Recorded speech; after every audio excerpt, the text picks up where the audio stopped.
G'day, Starlo here. Welcome to the second and concluding part of my Soft Plastics 101 series.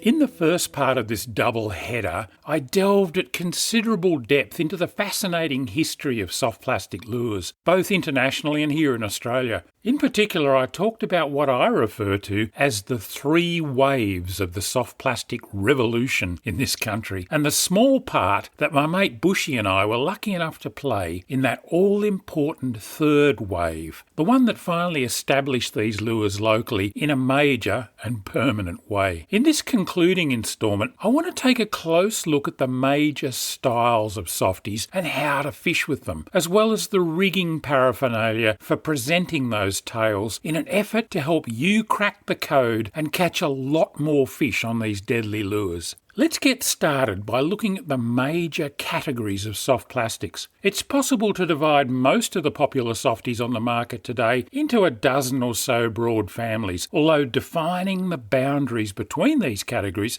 is tricky at times. That's because one angler's soft stick bait is another's drop shot minnow, while the dividing line between a thin curly-tailed grub and a small worm can be a bit blurry. But let's have a crack at categorising the 10 major soft plastic types used in Australia today. The first of these are curly tail grubs, one of the largest and most popular families of plastics, and they've been around for decades. They typically have a fairly thick, often segmented or ribbed body and a flat, tapered tail, usually in the shape of a question mark. Beyond these basics, there's a lot of variation. One thing that all good curly tails have in common is a strong built-in action. Pull these things through the water and that tail kicks, squirms and wriggles like something that's actually alive. This makes curly tails an especially good choice for less experienced anglers, or those who simply want to chuck a lure out, crank it back and let it do its own thing. But grubs are also great tools in the hands of more experienced anglers. Curly tail grubs can be fished using a range of methods, but they're especially effective when simply rigged on a jig head that's just heavy enough to suit the prevailing conditions, then retrieved using a fairly slow lift, drop or stop-start action, or even simply slow rolled with a static rod tip and a slow, steady rotation of the reel's handles. The next family of plastics I want to look at are the tea-tailed grubs and sliders. Charlie Brewer's slider was likely the first tea-tailed grub, and it spawned a legion of followers. A tea-tailed grub, as the name implies, is a relatively short plastic worm or grub with a flat, circular, oval or triangular flap on the end of its tapered tail, usually oriented at right angles or thereabouts to the lure's body. In other words, the tail forms a little T-shaped piece at the rear of the plastic. When pulled through the water, this flap causes the end of the tail to wag back and forth. This action's typically quite subtle and mostly confined to the rear portion of the lure, yet sometimes it drives fish wild. While they work in many scenarios, T-tails are especially effective on deeply suspended fish, such as impoundment-dwelling bass and yellowbelly. There probably hasn't been a better lure made for dropping through these deep-holding fish and slow-rolling vertically or at an angle back up towards the surface. Interestingly, the same approach works well on brim and estuary perch, holding deep in tidal estuaries, or on redfin and even trout in our inland lakes, dams and rivers. Just like curly tail grubs and tea-tails, shads, fish and other soft swim baits are near foolproof soft lures. They have plenty of inbuilt action and start to swim the moment they're moved, so they'll catch at least some fish if they're simply chucked out and cranked back or trailed behind a boat moving at the right speed. Thanks to their pronounced built-in action, shads and fish are often the first soft plastics used by anglers, making the transition from hard-bodied metal, plastic and wooden lures to soft plastics. That's because you can fish these softies almost exactly like a hard lure and catch plenty of fish on them. Shads, fish and swim baits have a particularly strong appeal to all those predatory species that eat other fish, and this makes them especially popular in most saltwater applications. But they're also deadly in many freshwater scenarios, especially where bait fish, particularly deeper-bodied forage species like bony brim, make up a significant part of the food base. Along with curly tail grubs, tea-tail grubs and the soft stick baits or flukes that I'll discuss discuss next, shads, fish and swim baits represent a core soft plastic style for Australian fishing conditions.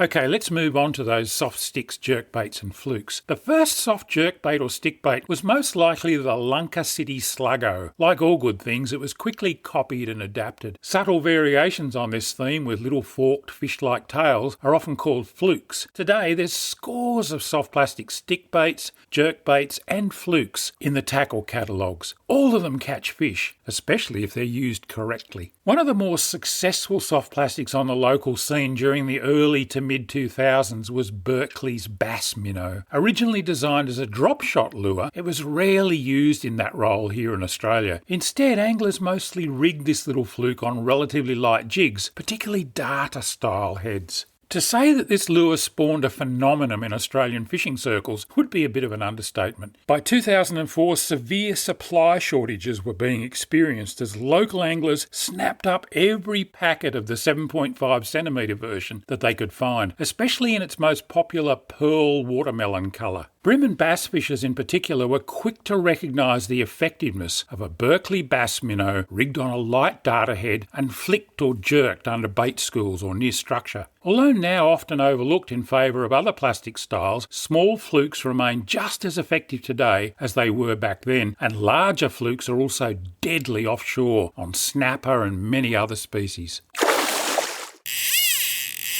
The next category I want to look at are integrated swim baits. Despite their very close resemblance to the soft fish and shads described earlier, pre-rigged swim baits with built-in or integrated weights and hooks deserve their own category. This classification had been around for some time before the squidgy slick rig really put them on the fishing map here in Australia. Today there's lots of options in this category. These lures mostly feature a fish or shad-shaped body, but they usually have the weight, hook and line attachment point pre-moulded into their PVC bodies, making them a single integrated unit.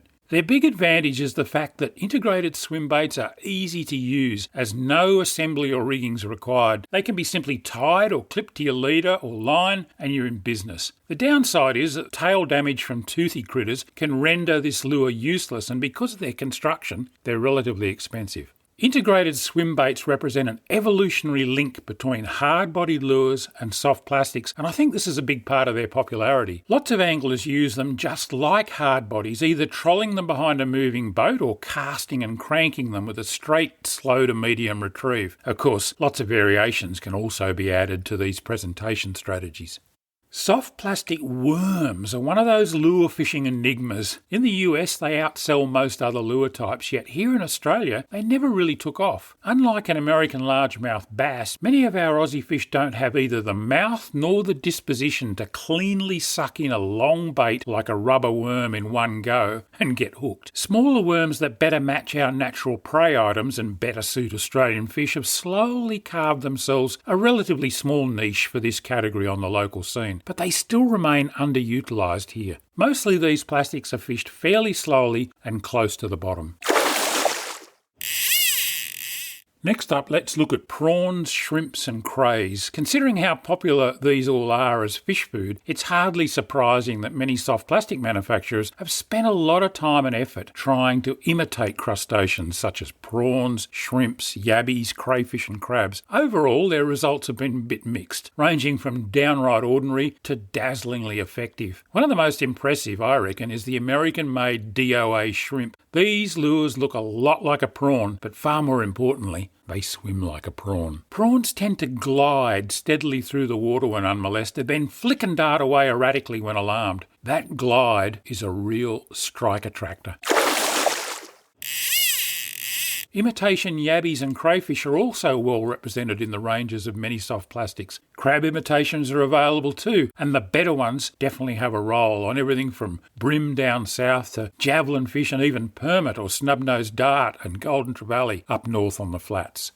Next, let's look at surface plastics, especially frogs and toads. Look, virtually any soft plastic lure can be rigged unweighted and fished on or very near the surface, but that doesn't necessarily qualify them as true surface plastics. When I use that term, I tend to think of hollow or floating plastics designed specifically to be fished as topwater lures. Traditional examples that spring to mind include Man's Goblin and Ghost, and the Southern Lure Company's benchmark bass rats, scum frogs and tiny toads, to name a few. Soft versions of various poppers, fizzers, paddlers and other topwater lures are also offered by some makers, providing all the attractions of their hard-bodied alternatives, but with that added charm of a lovely soft plop when they land. To these can be added a whole raft of plastics which sink at rest but are designed to be fished on or near the surface using a high rod angle and a steady retrieve. Soft plastic tubes or gitsets, which is the name of a particular brand, are another plastic style that's never really taken off here in Australia. As their name implies, tubes are hollow soft plastics shaped a bit like an uninflated party balloon, a water bomb or,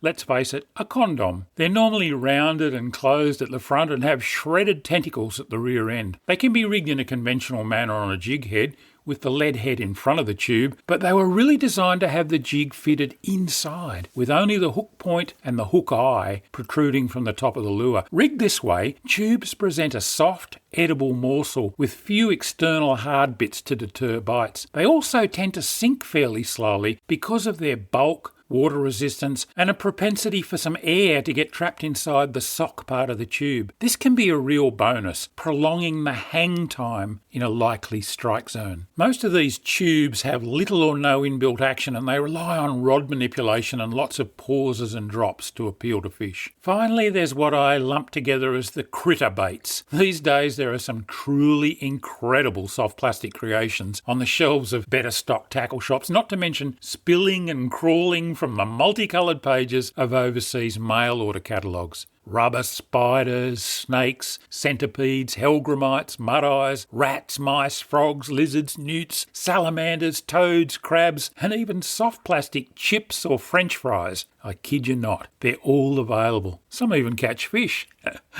Critters are ideally fished on relatively light heads or even unweighted, and often do their best work when simply cast as close as possible to likely fish holding structure and given a gentle shake or shimmy. They can even be suspended under a float with good results at times. The addition of some scent or feeding stimulant can be a big boost to results with these, as they are with most other plastics. Various critters also make excellent trailers when they're fitted to spinnerbaits and bladed jigs or chatterbaits, but that's another story for another time. Okay, let's move on to looking at the presentation vehicles that we rig our plastics on. Considering the extensive amount of magazine space and instructional video time that's been devoted to the subject of fishing with soft plastics over the last couple of decades, it's surprising just how little attention has been paid to the delivery vehicles used to present these lures to fish. In other words, the hooks, weights, jig heads and other bits of paraphernalia that we actually rig our plastics on. Fact is, the best soft plastic tails on the market are next to useless as fish catching tools without the addition of a hook and, in many instances, some extra weight to allow longer casting and also to carry the lure down through the water column to the desired fishing depth. There are a number of ways of achieving these goals. Plastics can be rigged on standard hooks of exactly the same type used for bait fishing, or on specially shaped, often wide gape worm hooks, and then weighted with fixed or running sinkers of various styles. These sinkers or weights can be placed either above, in other words in front of, the plastic, or below it, as is the case when using a paternoster or drop shot style setup. Believe it or not, soft plastics can also be suspended under floats, and although this technique hasn't been all that common in Australian waters in the past, a few more anglers are giving it a go these days, often with surprisingly good results. Of course, as already mentioned, some soft plastics are also sold pre-rigged or have integrated internal weights with built-in hooks and hook connections. These integrated plastics are a viable alternative, especially for newcomers to plastic fishing, or those who only dabble in it occasionally. On the other hand, more serious users of softies tend to prefer the flexibility and the long-term economy of the modular system, mixing and matching their own tails, hooks and weights to suit changing conditions. All of the possible presentation alternatives, pre-rigged, unweighted, weedless, snag-proof, drop shot, Texas and Carolina rigs with fixed or running sinkers, Ned rigs, float suspended plastics, and even oddball presentations such as the wacky rigs have a place in the arsenal of the complete soft plastic fisher. You can Google any of those and find lots more info on them. But I want to look in more detail here at the most common and popular of all plastic presentation vehicles for most Australian fishing conditions, the humble jig head. In relation to soft plastic fishing, a jig or jig head is simply a hook with a built-in sinker or casting weight attached to it. Within that broad definition, there's an incredible array of possibilities and permutations in terms of hook pattern and size, head shape, head weight, head density, construction material, tail keeper setup, weed or snag guard, and so on it goes. The simplest and most popular jig heads consist of a straight-shanked, round bend, usually Aberdeen-style hook with an unpainted or painted spherical head made of lead or a lead alloy. Traditionally, these jigs are built on purpose-made jig hooks that have a 60 to 90 degree bend in the shank near the hook eye. These hooks are placed in a mould and the molten alloy poured in to form the head around that shank and bend. This configuration places the hook eye on top of the finished round lead or alloy head on the same plane as the hook bend and hook point. There's also generally some form of holding device or keeper to help keep the plastic tail secured snug against the weight on the hook. The result is a jig that sinks and rides point up in the water, significantly reducing snagging and fouling with weed. I hate to think how many of these simple jig heads I built for myself between about 1998 and 2003 by bending the shanks of hooks, usually only to about 45 or 50 degrees to avoid snapping them, before crimping and gluing split shot to that bend that I'd made. That was painstaking work, but it was essential in those days due to the limited availability of good, commercially made jigs, especially at the smaller and lighter end of the spectrum. All that DIY stuff also helped to teach me many important things about jigs and how best to make and use them. Thankfully, high-quality jig heads suited to a wide range of local fishing scenarios are now readily available in this country, so I rarely need to craft my own heads these days, unless I'm seeking some particular set of unusual characteristics not commonly found in the factory-made models, like a really big hook with an extra small weight. By changing the design features of jig heads, manufacturers can tailor them to do different jobs. For example, jigs intended to catch big, powerful fish living in snag-strewn waters call for heavy gauge, extra strong jig hooks. There'll be a price to pay for this because you'll often need a little extra force to drive such a thick hook into a fish's jaw. By contrast, if you're targeting fish that live in open water, you might choose a jig built on a very fine, light gauge hook. This hook will have the best possible penetration characteristics, especially at longer casting ranges and on lighter tackle. Although not as strong as a heavy gauge hook, on the relatively light line and drag settings that can be used in open water, this fine hook shouldn't bend or break. Keen, versatile soft plastic users will have examples of both these jig head styles in their tackle box, as well as everything else in between. Ideally, in a range of weights and hook sizes to suit all the different plastics that they use and the fish that they chase. Matching the hook size, particularly the length and gape, to the tail that you choose is mostly a matter of common sense. Hooks that are way too big or too small for a particular tail simply look wrong and they don't work all that well. There's a degree of flexibility in all of this, although the hook size can be critical at times, but the gape of the hook needs to be wide enough to allow for easy rigging of the plastic and to provide good point exposure, but not so large as to throw the lure out of whack nor make it unnatural and unbalanced. Like I said, it's mostly common sense.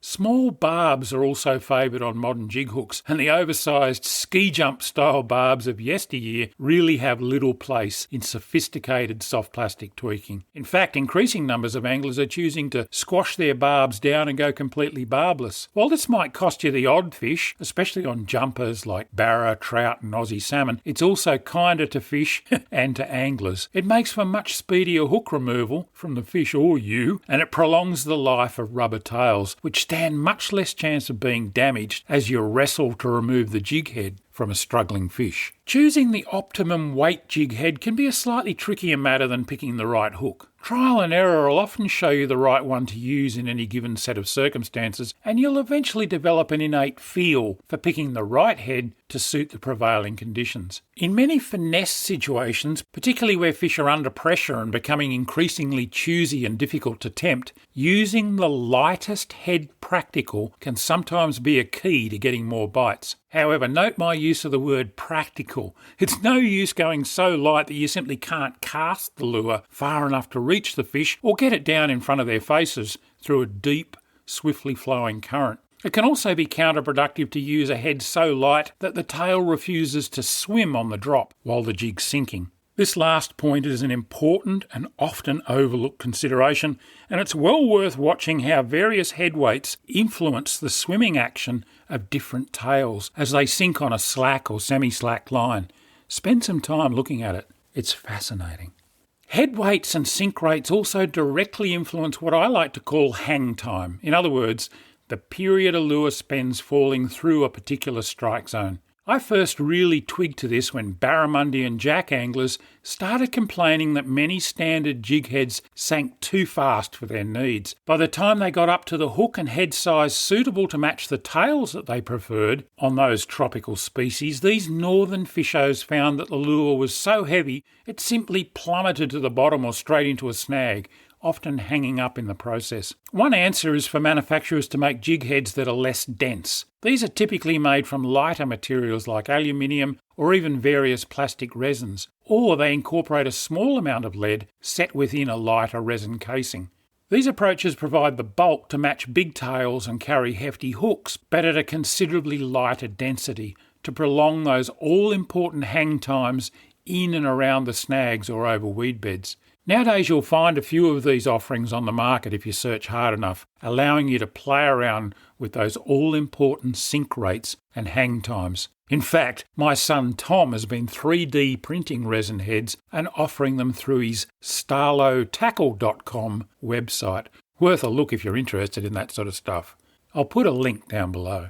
Speaking of jig head variables, the design of any holding device, keeper or collar on a jig is quite important as well. Most jig heads come equipped with a keeper or keepers. These devices are intended to secure the soft plastic tail to the hook or jig head, preventing it twisting or sliding out of alignment. Keepers also resist the tendency for a biting fish to drag the rubber tail down into the bend of the hook. Getting pantsed, as it's colloquially called, as in having your pants pulled down, is not only annoying because it spoils the action of the lure for the rest of that retrieve, but it also dramatically reduces the life of the tail. Each time a plastic is slid back into its correct position on the jig after a pantsing, the hole made by the hook shank and keepers is enlarged until eventually the tail simply won't stay put. Then it's time to fit another tail or reach for the tube of superglue. Many jig heads feature a fairly fat lead collar, often with one or more lead spikes or ridges. These work pretty well on thicker plastics, but they can cause problems with some of the slimmer styles, splitting and tearing them. Smaller wire prongs or barbs tend to make better keepers for slimline plastics. Again, it's a matter of horses for courses. Finally, before leaving the subject of keepers, I'll give you a red-hot tip. If you're using a particularly energetic style of plastic presentation, such as whipping plastics for flathead, or getting pantsed rather too often, think about adding a small drop of superglue to the hook shank, keeper, or the back of the jig head before sliding the tail forward into its final place. Give it a try, but always use the smallest drop of glue possible and try to avoid sticking your fingertips together. Trust me, I've done it. Head shape's another variable you can fine-tune when looking for optimum performance from jig-rigged plastics. Beyond the basic round or ball-headed jig, which suits so many common fishing styles, there's all manner of shapes worth considering in specific applications. Some of the most popular include football, stand-up, bullet, fish head and various wedge designs, as well as heads with built-in diving or wobbling lips, weed guards, rattles and various spoon or spinner blades attached to them. Each design has its place. It's worth noting, for example, that bigger bullet heads are particularly useful for getting down fast in deeper water or strong currents. Perhaps the most useful of all designs beyond the plain ball or bullet head for common Australian fishing scenarios is the so-called darter-style jig, with its pointed nose and sometimes flattened sides and keeled underside. When worked with a series of short, sharp rod-tip flicks, this head, more than any other design, jinks and darts from side to side in an erratic manner that can be a real fish turn-on in many situations. These darter heads work especially well with stick bait or fluke-style plastics that have very little inbuilt action of their own. The combination of a light darter head and a soft stick, flick or fluke bait has a proven track record on tough targets such as bream, most notably in hard-hit waters where these fish get to see lots of lures every year. There are definitely situations where a modification of the time-proven standard jig head rig has its place in Australian soft plastic fishing. There are also a range of quite radically different presentation strategies and vehicles for presenting plastics, all of them having at least some application to the local scene, and many of which are likely to see a lot more exposure in coming years. But I'm sure that I've given you more than enough to think about in this two-part series of Soft Plastics 101. Next episode in the podcast series, we'll move on to advanced soft plastic fishing and look in detail at the major rigging options and strategies for these deadly lures. Trust me, you won't want to miss it. Meanwhile, I hope you'll check out my Starlo Gets Real channel on YouTube and also consider helping me to produce more content like this for you by buying me a coffee or shouting me a beer. To do so, simply go to buymeacoffee.com/Starlo. And until next time, this is Starlo, wishing you tight lines.